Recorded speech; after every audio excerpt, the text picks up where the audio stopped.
voltando agora para falar da PEC de transição do governo, que ainda causa bastante polêmica. E nesta segunda-feira, o presidente eleito, Luiz Inácio Lula da Silva, está em Brasília para negociações para destravar a proposta. Sobre este assunto, nós vamos conversar agora com Haroldo Monteiro, que é professor de Economia do IBMEC do Rio de Janeiro.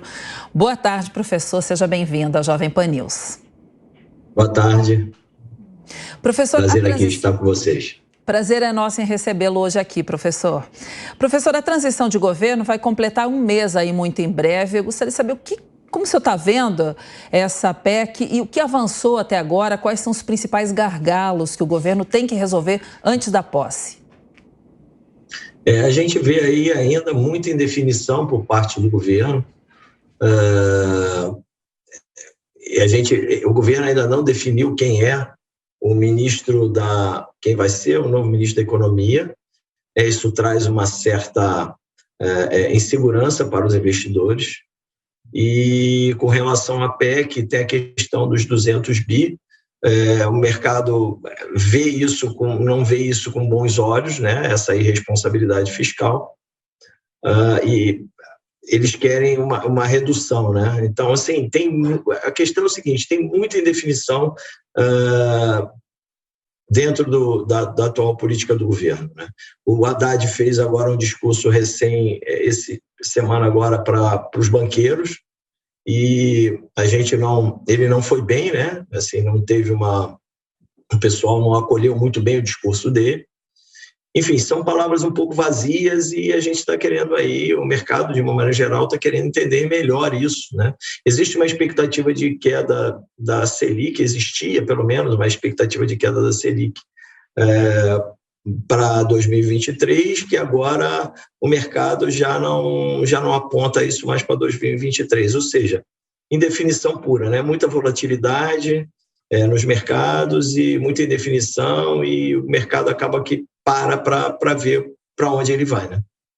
Está travada, né, essa PEC aí no Congresso. Ela é prioridade aí do governo. O que está faltando para ela ser aprovada? É preciso saber o valor de quanto vai ser essa PEC para começar esses trabalhos? Então, o governo está querendo aí que seja liberado, né, que ele tenha essa licença aí para gastar 200 bi, né, e colocar todos os 600 do Auxílio Brasil, mais os 150 por criança dentro desses 200 bi. Lembrando que 405 desses 600 já estava dentro do orçamento, né? Então, teoricamente, ele não precisaria desses 200 bi para pagar esse benefício aí para o povo. Ele precisaria de muito menos. No entanto, ele quer esses valores aí para efetivamente gastar. E o que falta, né? Falta o entendimento, né? Alguns setores da sociedade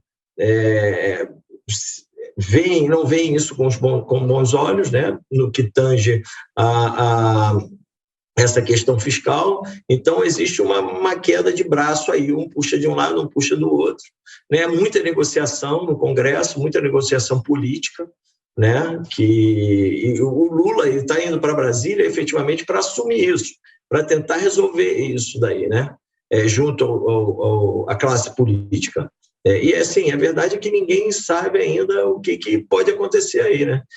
Se vier realmente 200 bi, e se não vier um ministro da Economia que agrade aí ao mercado, que seja uma pessoa com compromisso, eu diria até mais, a questão não é só agradar, mas esse ministro da Economia ele tem que ter um compromisso com a âncora fiscal, né? Um compromisso de manter essa âncora fiscal aqui no Brasil, e com o crescimento da economia. Se a gente vê um ministro que venha com essa capacidade de ligar todos esses atores da sociedade, o mercado vai trabalhar um pouco mais calmo, né? Então, isso é que a gente quer ver, porque de um lado político ele sempre quer acabar gastando mais, né? Então, a gente tem que ter um freio de mão ali. E quem será esse freio de mão? Quem será esse cara que vai dar esse toque? Né? Isso é importante a gente ver. Uhum. O relator aí do orçamento, o senador Marcelo Castro, do MDB do Piauí, disse que essa PEC da transição precisa ser votada até o dia 10 de dezembro para que o Congresso possa definir aí em tempo hábil o pagamento do Bolsa Família, por exemplo, né? Hoje, Auxílio Brasil, e concluir essa proposta orçamentária aí do ano que vem, que vai balizar as contas do governo, mas ainda há muita discussão, né, sobre esses valores aí da proposta. Como que o senhor vê esses números? É justamente isso. Como é que o senhor vê esses números? Vai ser necessário um ajuste realmente para que ela seja aprovada, né? Pois é.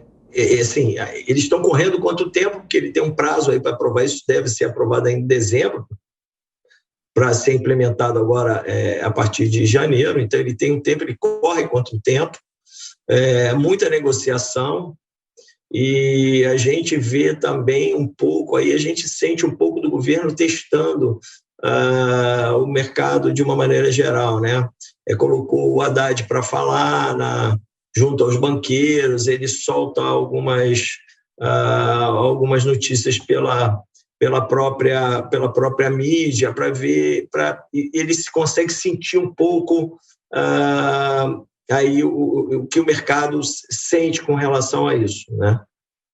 Mas assim, o que a gente vê que é extremamente importante, dada a recuperação que a gente teve aí após pandemia, o crescimento do PIB e uma expectativa de queda de taxa de juros, que a gente precisa que essa taxa de juros caia, né? A gente precisa que o governo tenha realmente uma responsabilidade fiscal, né? Ele não pode simplesmente sair gastando mais do que arrecada, sob pena da gente voltar aí a ter problemas, né? Ou seja, volta de inflação e permanência da taxa de juros em patamares mais altos, e quem acaba pagando por isso tudo é a classe mais acessível, né? A classe mais baixa. Parece que ele dá com uma mão os 600, mas por outro lado ele puxa, né? Via inflação, caso ele não consiga implementar aí uma política que seja condizente aí com o crescimento econômico do país, que é através do crescimento econômico que a gente consegue uma maior distribuição de riquezas e redução de desigualdades sociais. Professor, Lula deve se reunir hoje aí com o Alckmin, né, em Brasília, e assumir a articulação dessa PEC de transição. Será que agora vai ser possível chegar a um consenso aí com a presença de Lula? Qual é a expectativa? O que a gente pode esperar? Então, a gente vê aí na composição do governo Lula, a gente vê o Alckmin aí, ele meio que como um fiador, ele meio como um mediador, né? Ele é uma pessoa, ele é mais moderado, então ele consegue aí ter uma comunicação melhor com esses setores da sociedade. Por outro lado, a gente também vê o Lula, que a gente já conhece, né? Já tivemos Lula 1, Lula 2, a gente sabe que o Lula aí tem uma boa capacidade de articulação, né? A gente viu isso nos outros governos, mas tem uma ala do governo, do partido, do PT, que puxa para o outro lado, né? Então, acho que o Lula tem que efetivamente soltar um pouco essas amarras aí da parte um pouco mais radical, digamos assim, do partido, né? Com ideias menos pró-mercado e com ideias de mais gastança, no que tange ao dinheiro público, para que aí sim se consiga chegar a um denominador comum e aí a gente tenha essa PEC aprovada aí, talvez com um valor menor, o que isso daria um impacto melhor aí para o mercado. Porque, assim, eu acredito que dentro de um contexto geral a gente já vê todo o mercado financeiro trabalhando isso com um cenário mais catastrófico possível, ou seja, o que vier um pouco melhor, eu acho que isso já vai dar uma aliviada para o mercado, e isso tende a criar aí um clima um pouco melhor aí para o início do próximo governo. O tempo para resolver essa questão aí está ficando curto, né? O recesso parlamentar está próximo. Está próximo aí o recesso, a PEC nem começou a tramitar ainda. Será que vai dar tempo de ajustar esses pontos que faltam? E ainda são muitos pontos, né? A gente, assim, tudo é aquilo, né? Tudo é vontade política, né? A gente, assim, tem outras possibilidades que eles podem estar estudando, talvez um plano B. Eu já ouvi falar aí através da mídia que existe um plano B do governo, caso não dê tempo, ou seja, assim, de uma maneira geral, a gente sabe que aqueles 405 já estão ali dentro do orçamento, né? Então, o que ele está brigando aí é pela parte, por esse diferencial de 405 para 600 e mais 150 por criança. Então, talvez isso, como foi uma promessa de campanha, seja posto na mesa, né, e talvez ele recue com relação aos demais gastos aí, que ele não fez efetivamente uma promessa, nem todos os gastos ele prometeu, né, dentro desse orçamento de 200 bilhões, e talvez dê tempo aí para ele, cedendo um pouco, talvez ele consiga aprovar isso o mais rápido possível. Mas é o que eu falei, tem que ter vontade política, né, isso aí é o mais importante, né.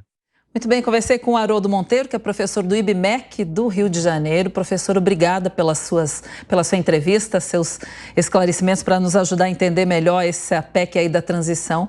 Uma boa tarde para o senhor. Obrigado.